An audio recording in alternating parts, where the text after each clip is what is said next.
texto que eu vou pregar hoje, ele tem muitos ensinamentos. Eu não sou nenhum bobo de tentar dizer para você que eu vou falar tudo que esse texto tem para nos ensinar.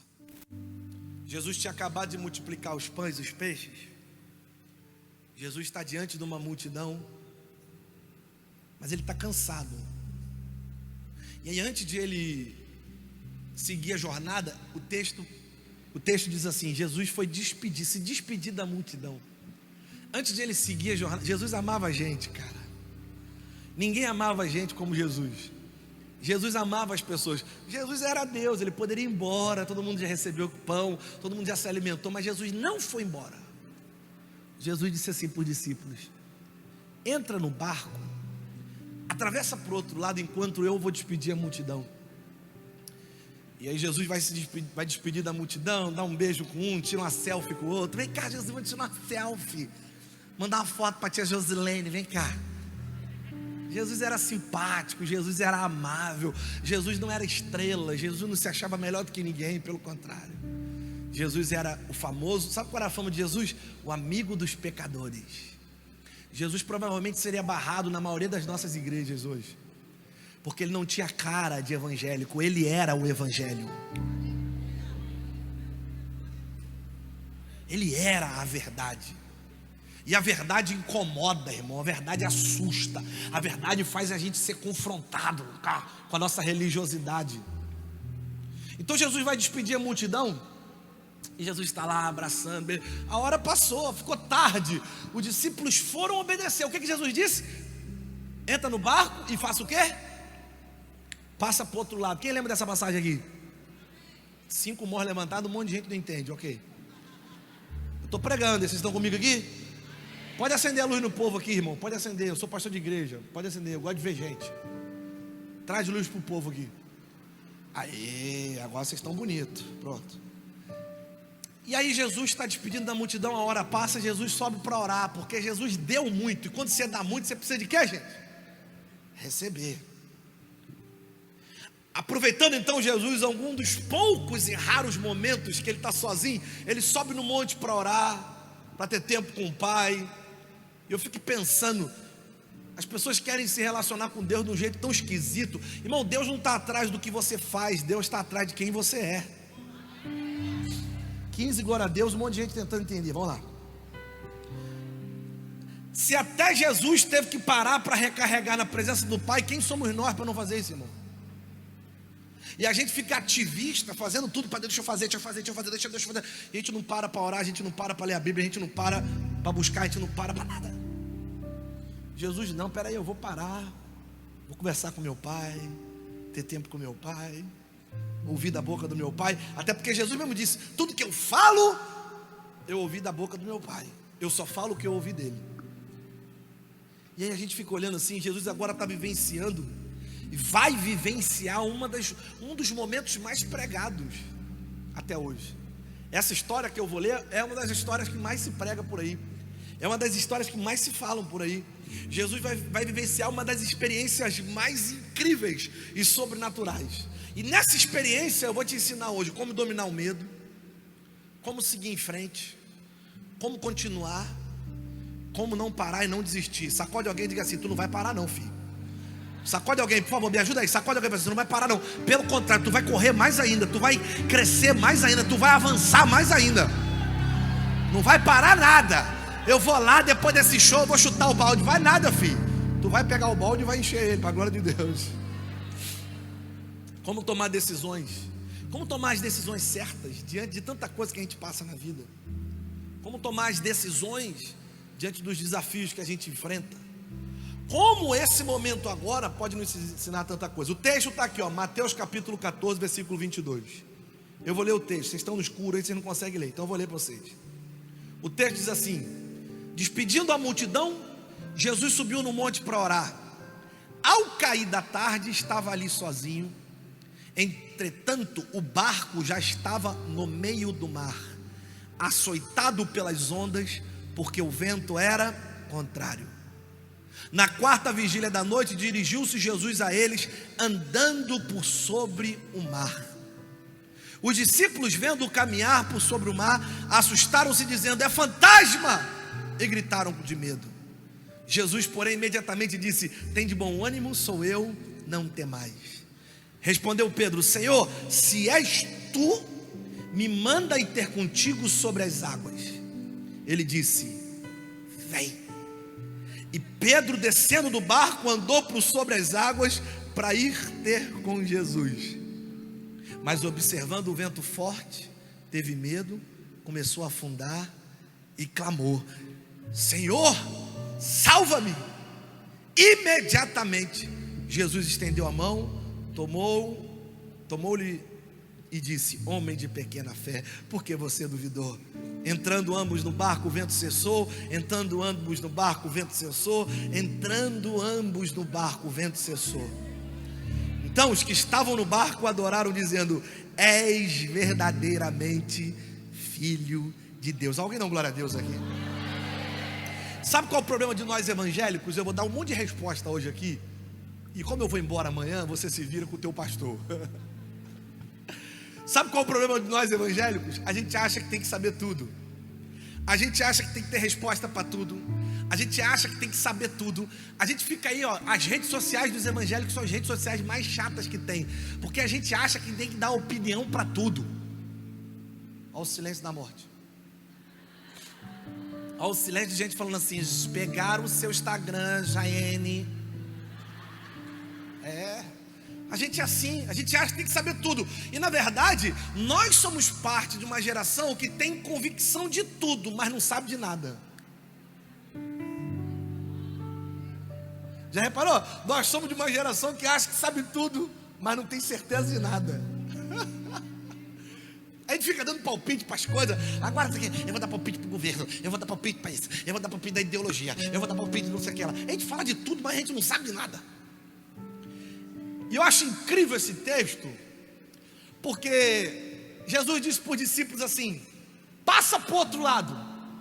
Aos discípulos: tá bom. Entraram no barco, eles estão indo para o outro lado, segundo a ordem do mestre. No meio do caminho, no meio da vontade de Deus. Qual é a vontade de Deus, gente? Qual é a vontade de Deus? Mais alto, qual é a vontade de Deus? Qual é a vontade de Deus? Lá na galeria, só quem é crente, qual é a vontade de Deus?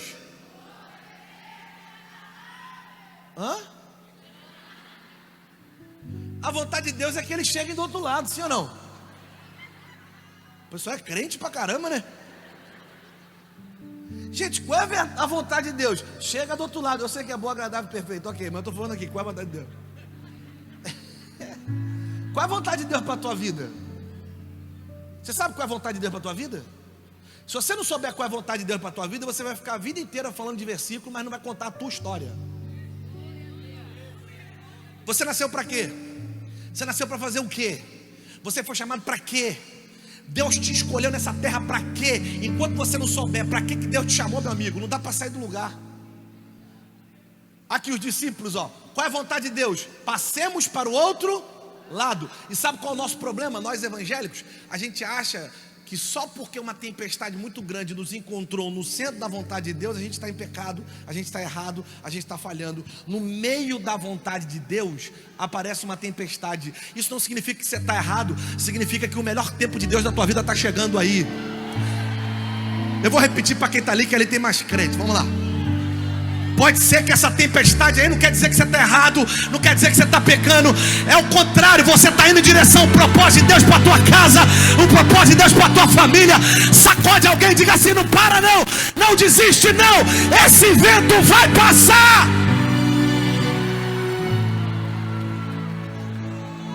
O problema é que a gente é religioso. Então a gente acha assim: está com pecado, só pode, olha lá. O casamento da irmã Josefa não está bem não. Isso é demônio. Não é demônio não, irmão. Às vezes é só um problema. Pode ser erro de comunicação. Pode ser um cabelo aí que a irmã vai dar um tapa, vai melhorar. Não é? De repente o cara só precisa... Eu estou emagrecendo, ó. Estou perdendo uns quilinhos, minha mulher está toda. Ui. Renovei meu casamento só na barriguinha, você acredita? Tem coisa tão simples, a gente fica fazendo um inferno. Qual é a vontade de Deus, irmão? Segura aí. Vocês já tiveram a chance de vocês. Qual é a vontade de Deus? Vai pro outro lado. Olha o texto, no meio do mar, no centro, em direção à vontade de Deus. A pessoa pensa assim: eu estou vivendo o meu melhor momento. Amiga, estou no centro da vontade de Deus. Então prepara para a tempestade. Esses dias uma pessoa me perguntou na internet assim: pastor, quando que eu sei que está chegando o tempo de honra na minha vida? Me perguntaram na internet. Olha a pergunta: pastor, quando que eu sei? Porque assim, eu nasci pobre, nasci ferrado, sou filho de ninguém. Aí Deus virou a chave na minha vida. Aí o cara imaginou assim: ele sabe a resposta. O cara mandou para mim: ele sabe a resposta. Para sair do ponto 0, mas eu não era 0 não, eu era menos 10. Para sair do menos 10 para o 10. Aí o cara perguntou: como é que eu sei, pastor, que o tempo de honra está chegando na minha vida? Aí eu fiz a resposta mais ridícula, mas é certa. Eu disse assim: depois do tempo da humilhação. Aí o cara botou a interrogação, tipo assim: não entendi. Não foi Jesus que disse: os humilhados serão exaltados? Bate na mão de alguém e diga assim: calma. Fala para ele, bate na mão de alguém e fala: calma. Depois da vergonha vem vitória. Depois da humilhação vem honra. Depois do teu pior momento vem o teu melhor momento. Que conversa fiada é essa? Vou desistir, vou parar. Só o seu que eu estou passando. Antes de melhorar, piora, irmão. Antes de melhorar, piora. É ou não é? Antes de Jesus ir para o trono, ele foi para onde? Foi para a cruz, amigo. Deixa essa ficha cair. Deixa esse chip virar na tua vida, vai. Então, pastor, qual é a primeira grande lição desse texto? Olha que lição maravilhosa. Os evangélicos aí que querem saber de tudo. Eu não preciso saber tudo. Eu não preciso ter todas as respostas. Eu sou pastor de igreja.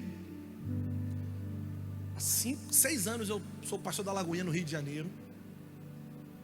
E toda hora entra gente no meu gabinete e diz assim: pastor, olha o que está acontecendo com a minha vida. Eu tenho só 36 anos, cara. Eu não vivi muita coisa ainda, calma. Mas eu já vivi algumas. Aí a pessoa diz assim: pastor, o que está acontecendo comigo? Aí começa a falar. Aí eu fico do outro lado da mesa assim: Senhor, tem misericórdia de mim. O que eu vou dizer para irmão aí? Porque nós evangélicos temos mania de achar que a gente sabe tudo, né?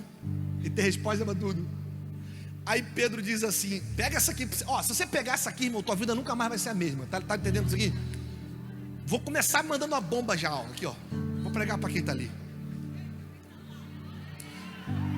Quantos discípulos tem no barco? Quantos? Jesus tinha 12, vamos imaginar que tinha 12 discípulos no barco com Jesus.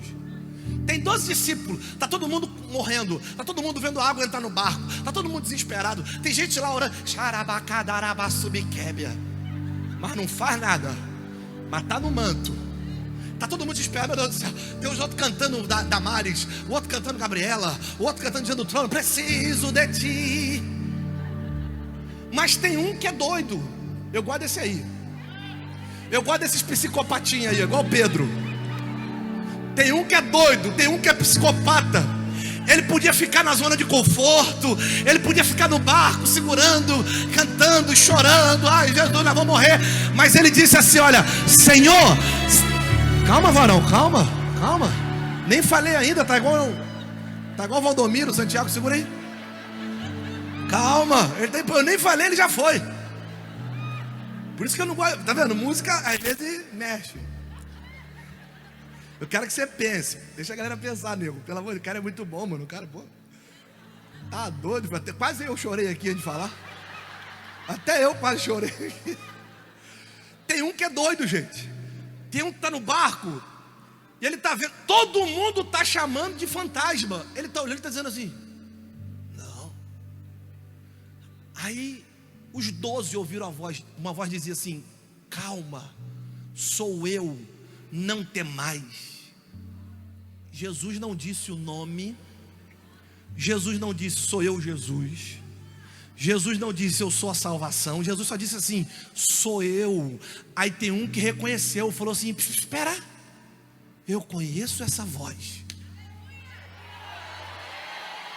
Sabe por que Jesus disse a ovelha conhece a voz do pastor? Quem está ouvindo o que eu estou pregando aqui? Ovelha conhece a voz do pastor. Ovelha de longe conhece a voz do pastor. Espera aí que eu conheço esse timbre aí. Eu conheço essa voz aí. Eu sei quem é ele. Ele já me pegou nas covas da vida. Ele já entrou no meu quarto quando eu estava em depressão. Ele entrou no hospital quando eu estava passando necessidade. Eu sei quem é essa voz. Ele já entrou lá quando eu estava de joelho chorando. Eu conheço ele. Aí Pedro disse assim. Aí Pedro disse a primeira lição. Pedro disse assim, se és tu, me manda ir ter contigo sobre as águas. Aprende uma coisa, amigo. Eu não preciso saber tudo. Eu só preciso saber que é Ele. Para. Eu vou pregar para quem está aqui. Diz para o teu vizinho assim, ó, você não precisa de todas as respostas. Diga assim, eu não preciso ter muitas certezas. Mais alto, diga, eu não preciso ter muitas certezas. Eu só preciso ter uma certeza. É Ele. É Ele. É Ele. Eu conheço a voz dele. Ele me chamou, Ele me escolheu, Ele me levantou, Ele disse, vem a mim. Não é forte isso? De cara, Jesus já ensina pra gente o que fazer, quem Ele é e como a gente deve se comportar. Deus apenas não quer nos fazer andar sobre circunstâncias. Não. Você realmente acha que Deus quer só fazer você andar sobre as águas? Não. Deus quer fazer você andar com coragem sobre as águas. Deus quer fazer você enfrentar seus gigantes, seus desafios, suas batalhas com fé, com ousadia. Quem está ouvindo o que eu estou pregando aqui? Nós precisamos enfrentar as circunstâncias da vida com a certeza de quem somos. Você não é qualquer um não, irmão. Por favor, bate na mão de alguém e diga assim, você não é qualquer um não, filho. Bate aí na mão de alguém e fala, você não é qualquer um não, filho. Levanta essa cabeça aí, ó.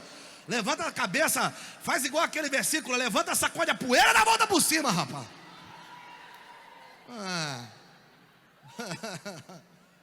Eu não preciso de muitas certezas na vida não. Eu só preciso saber uma coisa, é Ele.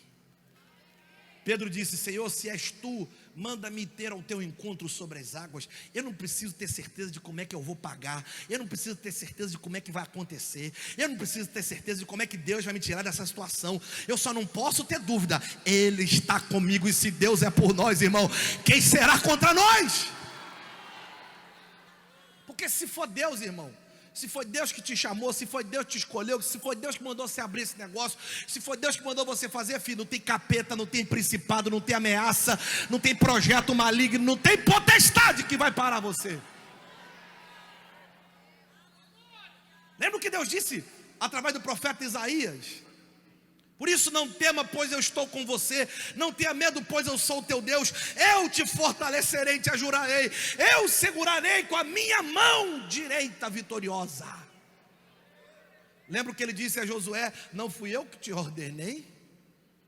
Seja forte, corajoso, não se apavore, não desanime, pois o Senhor, o seu Deus, estará com você por onde você andar. O Salmo 118 diz assim, Salmo 118, versículo 5: na minha angústia clamei ao Senhor, e o Senhor me, quem sabe essa? Respondeu, deu-me ampla liberdade. O Senhor está comigo, não temerei o que me pode fazer os homens. O Senhor está comigo, Ele é o meu ajudador. Verei a derrota dos meus inimigos. Alguém diga glória a Deus por isso aqui. Deus é comigo, Deus é com você, meu irmão. A primeira lição do texto está claro. Todo mundo está no barco, mas só um tem coragem de dizer assim: se é você, me chama. Se é você, me chama. Se é você, ou seja, eu só preciso de uma certeza: foi Deus. Eu conheço a voz dele. A segunda coisa, olha que interessante.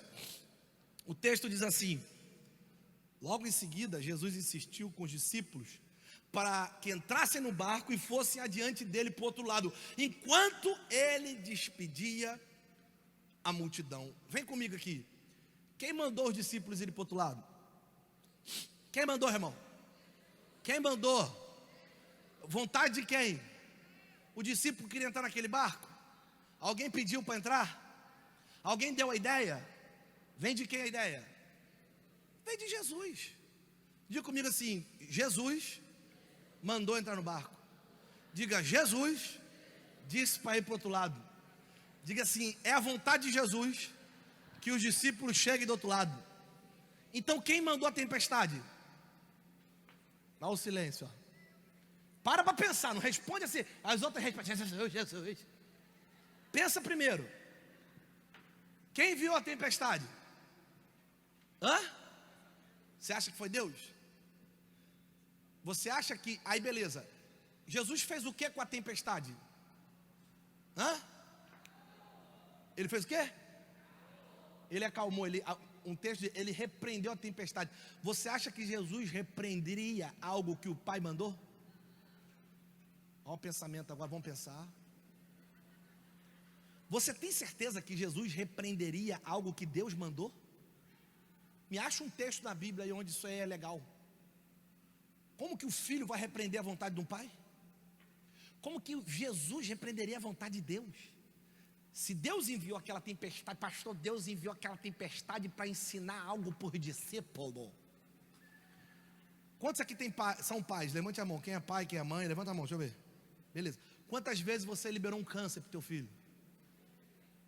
Você disse assim: olha, eu declaro em você uma doença agora para você aprender. Já fez isso? Se vós, sendo maus, sabeis das boas coisas aos vossos filhos, quanto mais o vosso Pai Celestial. Então a segunda lição está clara para mim e para você. Pare de chamar de natural aquilo que é sobrenatural. Quem está ouvindo o que eu estou falando aqui? Pare de tratar como natural o que é sobrenatural. Principados, levantes das trevas, coisas que o inferno tem enviado contra a tua vida, e você está assim, olha, você está aceitando como natural o que é espiritual. É hora de você tomar a chave da tua casa, tomar a chave da tua família, tomar a chave dos teus negócios e dizer: aqui na minha casa não, diabo, na minha família não, Satanás, eu e minha casa serviremos ao Senhor. A gente fica aceitando como natural o que é levante espiritual. Olha aí, Jesus olhou e disse: isso aqui não é normal. Do outro lado, se você pegar o texto, você vai ver que do outro lado Jesus chegou lá e fez um rebuliço na cidade. Há uma autoridade espiritual sobre cidades, irmão. E em nome de Jesus é tempo de Maceió se levantar e tomar essa autoridade. Quem está ouvindo o que eu estou falando aqui? É tempo da igreja de Maceió se levantar. Alguém está ouvindo o que eu estou pregando aqui? Tomar a chave dessa cidade de volta. Ficar chamando de natural o que é espiritual, irmão. Jesus deu ordem e ele esperava que isso acontecesse. O lugar dos 12 é do outro lado, não é no meio da tempestade sofrendo. Foi um ataque espiritual que veio com um único propósito: paralisar o propósito de Deus, paralisar a vontade de Deus, paralisar, intimidar os discípulos de Jesus. Esse é o grande drama que a gente vive nos nossos dias. A gente fica aceitando como natural tudo que é fora do plano original de Deus para a nossa vida. Quer ver uma coisa?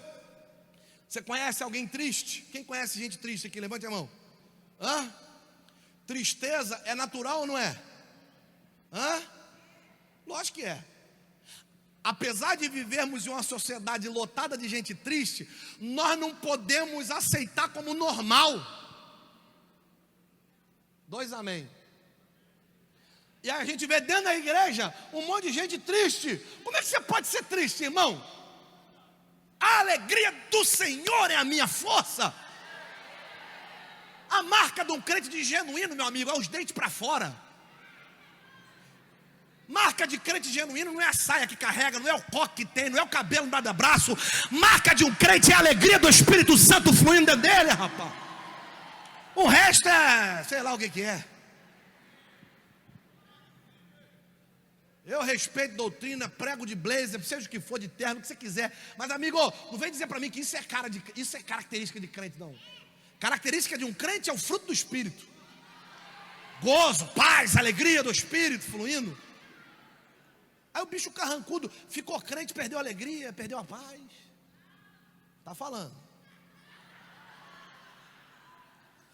Mas pastor, é muito normal a gente ver. É normal, mas não pode ser interpretado como algo natural. Depressão é normal ou não é, gente? Coisa mais normal que tem aí fora. Mais normal, a doença do século, depressão. E o povo da igreja aceitando como normal. Perdão, como natural. É normal, mas não é natural. Todo espírito de depressão vai sair da nossa casa, vai sair da nossa família. Não tem legalidade na nossa vida. Quem pega essa palavra aí na galeria, aí por favor, alguém na arquibancada, levanta a mão, faz alguma coisa aí, irmão. Finge que você é crente. É normal, mas não vou aceitar como natural. Não, pastor, mas depressão é muito normal, mas não é natural. Deus te fez para ser uma bomba de alegria do Espírito. Doença é normal, mas não pode ser natural. Não pode, você não pode. Jesus disse: imporão as mãos sobre os enfermos e eles serão sarados. É hora. Estenda a sua mão assim, olha. Estenda a sua mão. Olha para a sua mão. Olha aí você para a sua mão. Diga assim: mão, em nome de Jesus. 2019, você vai viver milagre. Você vai operar milagre. Você vai operar milagre. É normal ter muita gente doente? É, mas não pode ser natural. Quem está ouvindo o que eu estou pregando aqui? E eu declaro saúde sobre o teu corpo, olha. Do alto da cabeça à planta dos pés, eu te declaro sarado em nome de Jesus. Você que veio a esse evento, você não vai voltar para casa do jeito que você chegou aqui. Declaro saúde sobre o teu corpo físico. Saúde do alto da cabeça à planta dos pés. Ele levou sobre si toda a enfermidade. Recebe cura. É normal, mas não é natural. Sabe qual é o número de separação nas famílias? Nos últimos 10 anos, 400% crescimento. Separação de casais cresceu 400% no Brasil. Tá maluco, irmão? Olha que doideira. Aí você olha um número desse e você pensa o quê? É normal, né? Mas não é natural. 2 glória a Jesus. Eu vou embora, hein?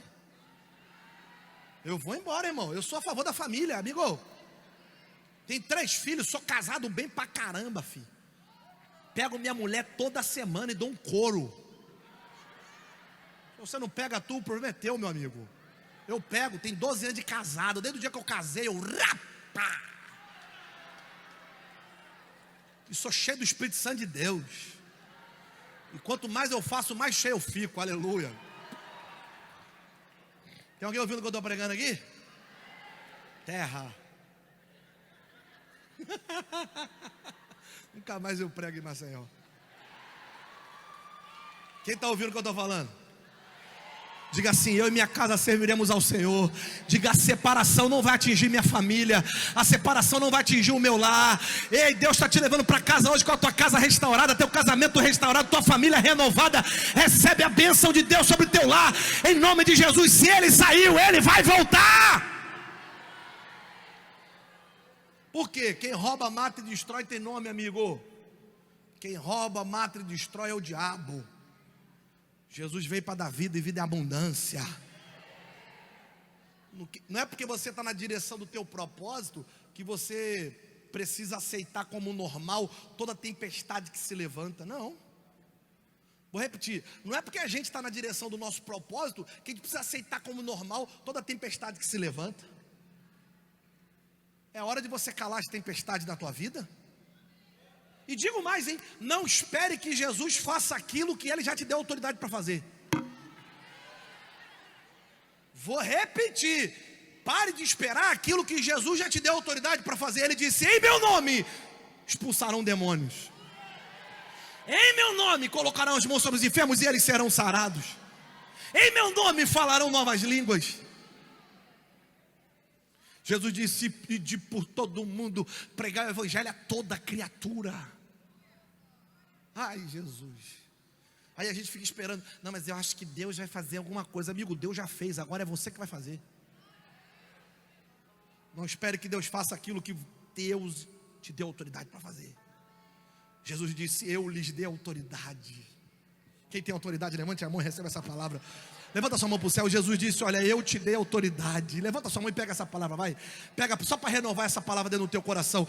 Jesus disse, eu te dei autoridade para pisar sobre serpentes e escorpiões e todo o poder do maligno, e nada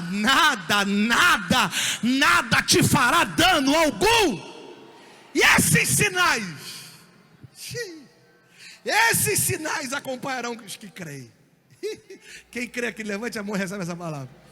Sinais que acompanharão você em nome de Jesus. Vocês expulsarão demônios, falarão em novas línguas, pegarão em serpente. Se beberem algum veneno mortal, não lhes fará dano algum. Imporão as mãos sobre os doentes e eles serão curados. Ao nome de Jesus, as trevas estremecem, irmão. Ao nome de Jesus, principados recuam. A doença foge ao ouvir o nome de Jesus. Pare de se intimidar. Pare de se intimidar. Pare de se sentir inferior. Declare o nome que está acima de todo nome, a qual todo joelho se dobra no céu, na terra, debaixo da terra. Ao nome de Jesus. Eu quero profetizar algo. Levanta sua mão mais alto que você puder. Levante sua mão bem alta aí no seu lugar. Diga assim, eu não aceito. Toda igreja vai, diga, eu não aceito. Mais alto, diga, eu não aceito ataques espirituais. Diga, eles não vão me derrubar. Eles não vão derrubar minha alegria. Diga, muito menos a vida abundante que Deus me prometeu. Diga, eu vou andar em confiança, em força. Eu vou andar de cabeça erguida, encorajado. Diga, eu estou de pé contra todo ataque espiritual que tenta me prender no meu passado. Diga bem alto, eu estou livre em Cristo Jesus para viver um futuro sonhando por Deus para minha vida e para minha família.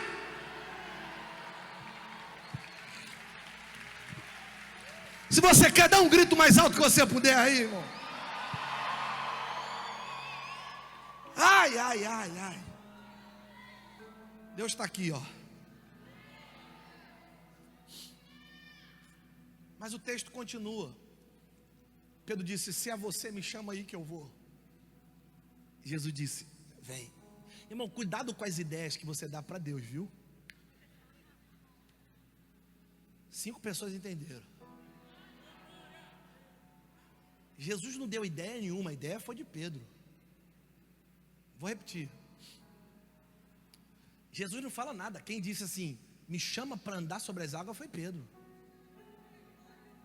Cuidado com as ideias que você está dando para Deus, hein? Porque coisas que você fala no céu são construídas na terra. Pedro disse assim, me chama para andar sobre as águas. Jesus disse, gostei. Vem. Imagina Pedro. Vamos aproveitar que o teclado voltou. Imagina Pedro. Olha Pedro, vem comigo, vem comigo. Olha Pedro, ó. Alguém já andou sobre a piscina aqui? Não, né? Sobre a poça d'água. Caramba, olha Pedro, cara. Eu vou. Começou a andar sobre as águas. Eu acho Pedro incrível. Tem gente que julga Pedro, fala mal de Pedro, mas amigo, você nunca andou na piscina, filho. Tu vai. E lembra que o mar ali não está muito bacana, tem muito vento, tem muita, a onda está batendo. E Pedro está. De repente ele diz assim: reparando no vento, teve medo e começou a afundar. Começou? Fala a palavra aí, vai. Fala para 3 pessoas perto de você. Pedro começou a afundar, fala isso, frisa para ele assim, ele começou a afundar. Eu estava em casa preparando essa mensagem e eu fiquei pensando assim, pô, quem nunca afundou na vida, cara? quem aqui nesse auditório tem coragem de dizer: eu nunca afundei na vida? E eu comecei a chorar porque em vários momentos da minha vida eu já afundei. Eu já afundei em relacionamentos. Eu repeti 3 vezes, fui expulso de 2 colégios. Eu já afundei nos estudos. Eu já afundei no ministério. Eu já preguei num culto e todo mundo reclamou. Ninguém gostou. Eu falei: Jesus, tem misericórdia. Eu acho que eu não nasci para isso. Acho que eu vou ser vendedor. Ninguém gostou. Primeiro culto que eu preguei na Lagoinha, ninguém gostou. Mandaram e-mail para o pastor Márcio, centenas de e-mails. Aí eu achando que era e-mail positivo, ele: não, filho, é só reclamação. Aí eu: isso aí é o demônio, pastor. Isso é o diabo. Aí eu fui para casa e fiquei pensando: quem nunca afundou na vida, irmão? E aí o Espírito Santo falou comigo assim: só nunca afundou quem não teve coragem de sair do barco.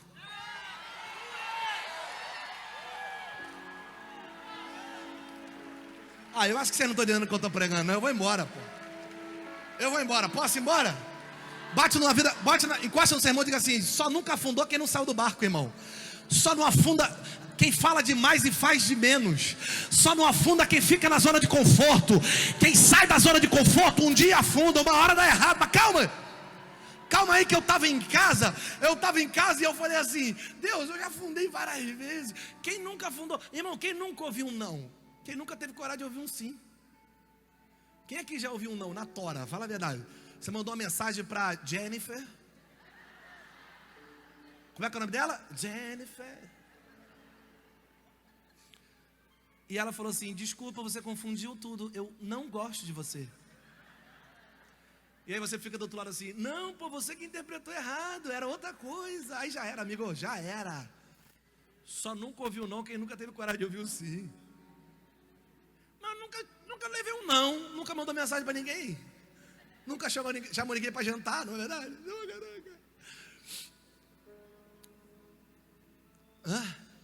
Aquele dia que você pregou e ninguém converteu, e você falou assim: ih, rapaz, meu chamado é outro. Aquele dia que você foi no escritório com certeza de que agora o seu, como é que é o nome? Seu currículo agora pega. E já tem 5 anos que você bota o currículo e nada. E eu estava lendo o texto, eu fiquei pensando assim: a gente, quando Deus fala com a gente, é fogo, né? Não sei com você, mas comigo assim, eu falo: Jesus, tinha que ser tão sincero. Só tinha que ser tão sincero. Aí Deus falou comigo assim: mas olha o texto. Olha o texto. Olha o texto. Aí eu olhei direito e eu vi que o texto está escrito assim: e Pedro, olhando para a tempestade, olhando para o vento, começou a afundar. Aí Deus disse assim: Pedro não afogou, Pedro só afundou. Aí eu fiquei: é verdade. Aí Deus me mostrou que Pedro na memória disse: mestre, socorre-me. Jesus estendeu a mão, segurou na mão de Pedro. Aqui, escuta. Sabe o que significa afundar? Sabe qual a diferença de afundar e afogar? Toda, a diferença é toda. Afundar é ser pressionado para baixo. Afogar é morrer por asfixia. Quem nunca aqui foi pressionado para baixo, irmão? Quem nunca foi colocado para baixo? Quem nunca disseram para você assim: tu não presta, tu não vale nada, tu não sabe fazer, tu é ruim, e eu não queria ter você. Eu tenho um líder no meu ministério que o pai dele, quando ele nasceu, disse para a mãe assim: olha, eu te dei essa criança para você sempre lembrar que a tua vida é uma desgraça. É um líder do meu ministério. Ele cresceu a vida inteira ouvindo isso da boca do pai. O cara, Deus fez o garoto para mostrar para a mãe: toda hora que você olhar para ele, você vai lembrar que tua vida é de graça. Quem nunca ouviu uma palavra ruim, quem nunca ouviu uma palavra negativa, quem nunca teve um sentimento negativo, quem nunca foi pressionado para baixo, quem nunca teve coragem de sair do barco. Mas Deus me trouxe aqui para dizer para você: amigo, calma. Você não afogou, você só afundou. As mãos de Jesus continuam estendidas hoje aqui. Quem está ouvindo o que eu estou pregando? Graças à mão dele que te pegou lá embaixo, te levantou. Deus não é Deus que afunda, Deus é Deus que levanta, Deus é Deus que restaura. Quem está ouvindo o que eu estou pregando aqui?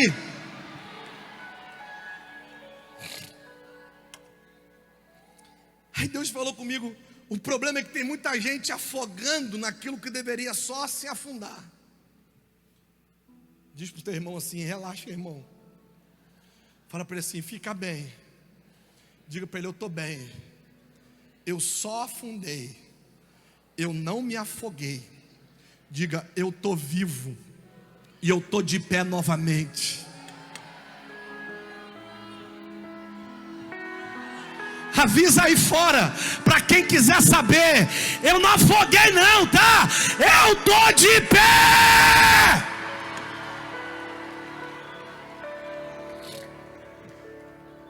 Eu não sei você, irmão, porque vocês tiveram uma vida muito bonitinha. A minha não foi tão bonita quanto essa, não. Muita gente lutou para eu não chegar onde eu cheguei, para não estar onde eu estou. Muita gente me pressionou para baixo. Muita gente fez de tudo para eu nunca mais voltar. Muita gente quis me segurar lá embaixo para eu afogar, mas eles não sabiam que as mãos dele estavam estendidas para mim. Fala para alguém, por favor, diga assim: não morre antes da hora não, irmão. Não morre antes da hora não. Não morre antes da hora não. Levanta essa cabeça hoje aqui. Deus não te trouxe para um show apenas. Deus te trouxe para mudar a história da tua vida para sempre, para mudar o teu destino para sempre. Deus está te falando: olha, pare de se afogar nas suas frustrações. Pare de se afogar nas suas limitações. Pare de se afogar naquilo que você não sabe fazer, naquilo que você tem fraqueza. Deus estende a mão e diz para você: levanta!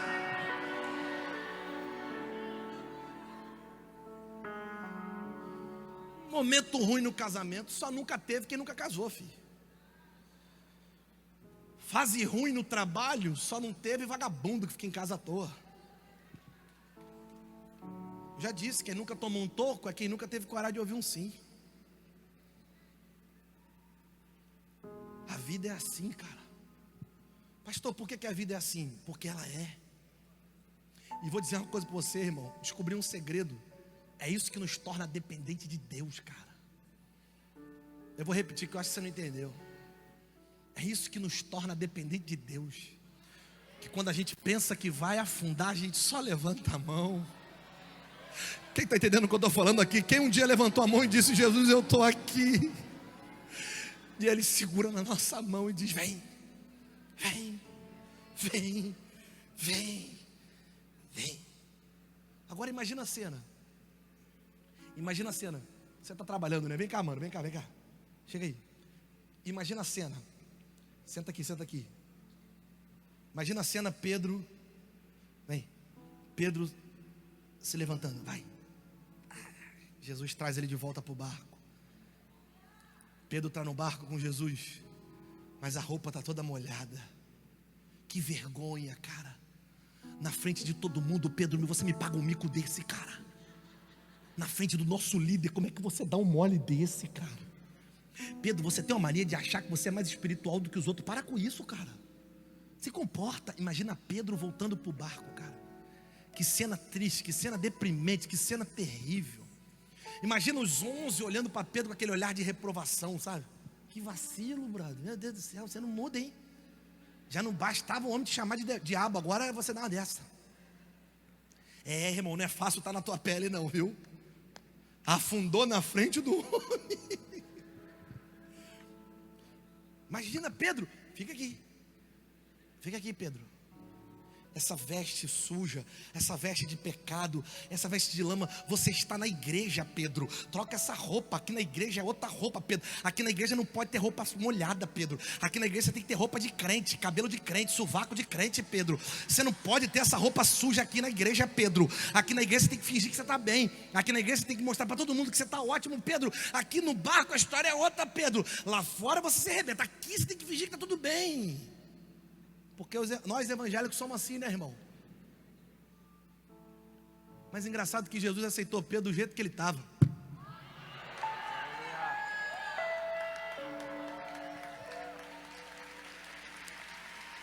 Engraçado que quem levou Jesus de volta para o barco foi... Quem levou Pedro de volta para o barco foi Jesus. Sabe o que eu acredito, cara? Eu acredito que nós seremos uma igreja que acolhe aqueles que afundaram na vida. Levante a mão e diga comigo assim: nós seremos. Mais alto, diga: nós seremos a igreja que acolhe aqueles que afundaram.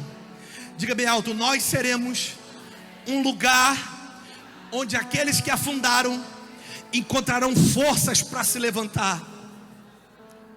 Vai lá, Pedro. Esses dias eu conversei com uma das pessoas, um dos cantores mais famosos do Brasil. Essa pessoa, que é uma pessoa muito famosa, que eu não posso falar o nome, estava comendo na minha frente. Ela começou a chorar. E ela falou para mim assim: eu tenho medo do futuro. Aí eu falei: mas por que você tem medo do futuro? Ela falou assim: eu tenho medo de o meu futuro não conseguir ser maior do que o meu passado. E sabe o que essa pessoa tem? Ninguém sabe: depressão. É lógico, depressão é excesso de futuro, irmão. Quer dizer, perdão, excesso de passado. Gente que fica lembrando muito do que fez, do que viveu, do que passou, de como foi bom, de como... Amigo, o melhor de Deus está por vir. Eis que faço novas todas as coisas. Lá na sua... Aí a pessoa disse para mim: eu tenho medo do meu futuro nunca ser maior do que o meu passado. Aí eu lembrei dessa passagem aqui, cara, de Pedro. Porque Pedro é aquele cara que Jesus disse: tu é diabo. Pedro foi um dos caras da Bíblia que não tinha motivo nenhum para continuar onde estava. Mas Pedro perseverou, continuou.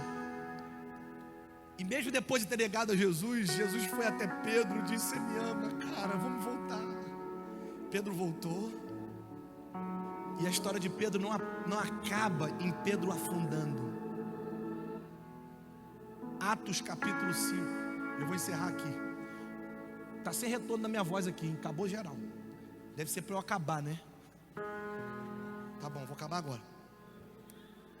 Quem quer que eu acabe, diga amém. Mas eu vou acabar para ir na pegada. Você tem que explodir agora para a Gabriela entrar e a gente arregaçar tudo aqui. Calma aí. Pedro, eu sei que você está aí nessa escuridão, Pedro. Foi Deus que trouxe aqui hoje. Eu sei, Pedro, que você está aí, pedra. Se você é menina, pedra. Eu sei que você está aí. E muita gente disse para você: nunca mais vai ser o mesmo. Nunca mais vai fazer o que fez. Nunca mais vai viver o que viveu. Nunca mais vai ver o que viu. Agora escuta essa aqui. A história de Pedro não acaba em Pedro afundando. Atos capítulo 5. A igreja começa e a primeira pregação é de quem? É Pedro que está pregando. Aí acho que você não pegou. Atos capítulo 3, 2, todos eles foram cheios do Espírito. 3, a igreja se estabelece. Pedro vai subir para entrar no templo. E ele já começa fazendo milagres em nome de Jesus. Na primeira pregação de Pedro, mais de 3.000 pessoas entregam suas vidas a Jesus. Quem pode dar glória a Deus por isso aqui? Aí agora olha o que acontece no capítulo 5. Pedro, a vergonha ambulante, o cara que vacilou na frente do mestre. Atos capítulo 5, o texto diz assim: um número cada vez maior de homens e mulheres criam no Senhor. Eles eram acrescentados de modo que o povo também levava os doentes às ruas, e os colocavam em camas e macas, para que pelo menos a sombra de Pedro se projetasse sobre alguns enquanto ele passava.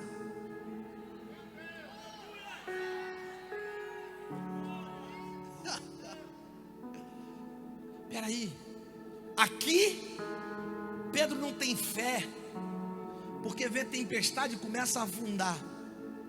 Aqui Pedro não precisa fazer nada, é só ele andar e a sombra dele cura os enfermos. Quem está ouvindo o que eu estou pregando?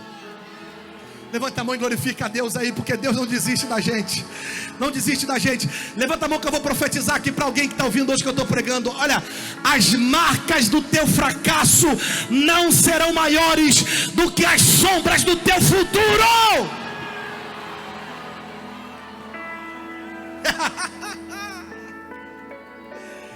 Pois ainda que um justo caia 7 vezes, 7 vezes ele tornará a erguer-se. Eu vim aqui para dizer para alguém: olha, não desiste não, porque Deus ainda tem muita coisa para você, cara.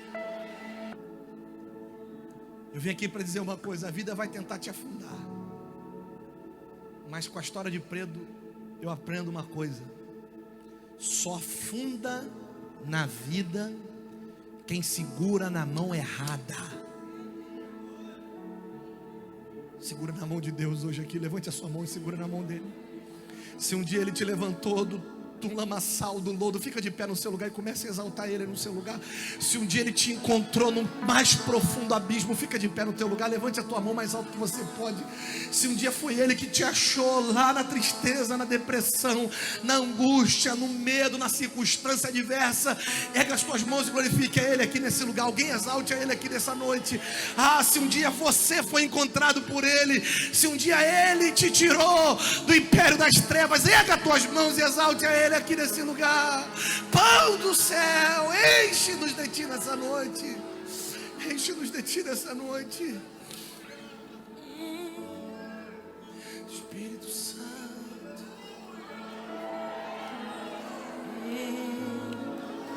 Distante de ti, Senhor, não posso viver. Não. Liga suas mãos aos céus e cante o Senhor, vai. Escuta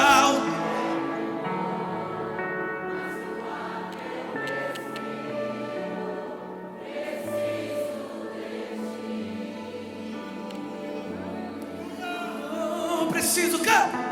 Distante de ti, Senhor, não posso viver.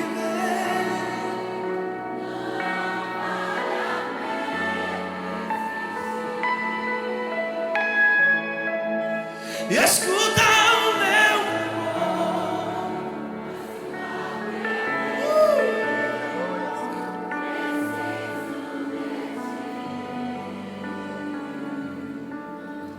Espírito Santo, nos encontra aqui nesse lugar, Espírito Santo. Encontra-nos. Pega a tua voz o mais alto que você puder, fecha os seus olhos. O culto está rolando, irmão. O culto está rolando. O Espírito Santo te trouxe aqui essa noite. Ele está tirando alguém lá do mais profundo abismo aqui agora. Deus está levantando alguém aqui nessa noite. Levanta a tua voz, erga a tua voz.